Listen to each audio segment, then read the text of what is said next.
Hi guys! For today's mini vlog, samahan nyo kami mag-car wash. Eto nga, at nakakuha tayo ng car wash boy and girl.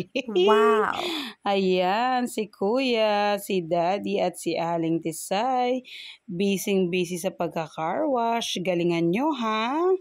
Mahal ang binabayad ko sa inyo. Ay, may ganon. Joke lang po. After nga natin gamitin si Pogi, syempre, kailangan. Gwapong-gwapo ulit siya, o diba? Ayan, busy sila Aling Tisay. Sige, galingan nyo. At mamaya, may merienda kayong buko. Eto nga, at binabanlawan na ni Daddy si Pogi. Ayun si Aling Tisay. Nako, basang-basa. Si Kuya naman ay laging naglalaro talaga ng tubig.